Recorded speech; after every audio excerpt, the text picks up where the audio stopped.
I was minutes away from giving birth when he turned to me and said, "I'm leaving. I can't do this anymore." Then he walked out, just like that.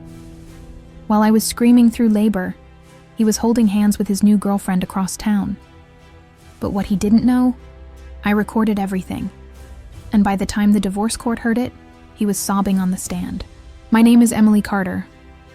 I was 29 when this all happened. I had everything, or at least I thought I did. I had a career I was proud of, a cozy home in Charlotte, and a husband I believed was my soulmate. His name was Tyler. Charming, outgoing, the kind of guy who could talk a barista into giving him a free muffin and still get a smile. We met at a charity 5K. He was the loud guy with the Run Like Hell t-shirt, and I was the shy volunteer handing out water. 2 months later, we were inseparable. 1 year in, he proposed on the rooftop of our apartment under string lights and the smell of takeout Thai food. It wasn't perfect. He was flaky, a bit selfish. But I made excuses. He's just spontaneous, I'd say. He's just free-spirited. Love makes you blind. But pregnancy? That opens your eyes. Tyler changed the moment I got pregnant. At first he was excited, almost too excited. He told everyone within days. He ordered custom onesies with cringy jokes like, "Daddy's little tax deduction." But then, the excitement faded. He stopped coming to appointments, said work was crazy.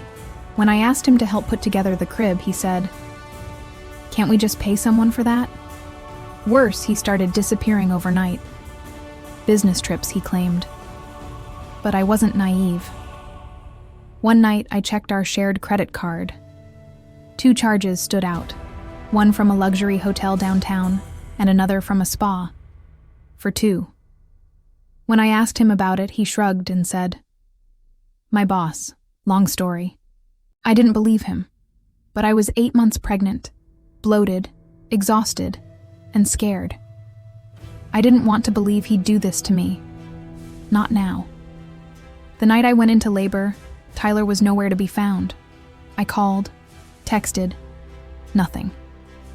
My best friend Lily had to drive me to the hospital while I clutched my belly in the passenger seat, screaming through contractions.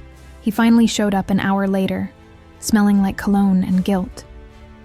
He didn't meet my eyes. In the delivery room, right as I started pushing, Tyler leaned down and whispered, "I can't do this. I'm sorry." Then he walked out, right there, right in front of the nurse, the doctor, and my best friend. No explanation, no goodbye, nothing. Our son, Caleb, was born 2 hours later. 7 pounds, 6 ounces of pure, beautiful defiance. I held him in my arms and promised him right then and there, I would never let a man make me feel small again, especially not Tyler. I didn't hear from him for 6 days. When he finally texted, all he said was, "How's the baby?" No apology, no shame. But what he didn't know was that Lily had recorded his whisper and walkout on her phone, just in case. He also didn't know that while he was busy posting beach pics with a Mar friend on Instagram, I had filed for divorce and custody and alimony. At the hearing, Tyler came in confident, tan, smiling, wearing a designer suit. He looked over at me holding Caleb in my arms and smirked. His lawyer tried to paint me as emotionally unstable, claiming I had postpartum rage. Said Tyler left the hospital because he feared for his safety. The judge didn't even blink. Then I handed over the phone with the recording. The courtroom went silent as his voice played through the speakers. "I can't do this. I'm sorry." Door opens. Door closes. The judge turned to him and asked, "Is that you?" Tyler mumbled, "Yes, Your Honor." Then came the photos. Dozens of them. Him and his girlfriend at the spa, at the hotel, at a wine tasting, 2 days after Caleb was born.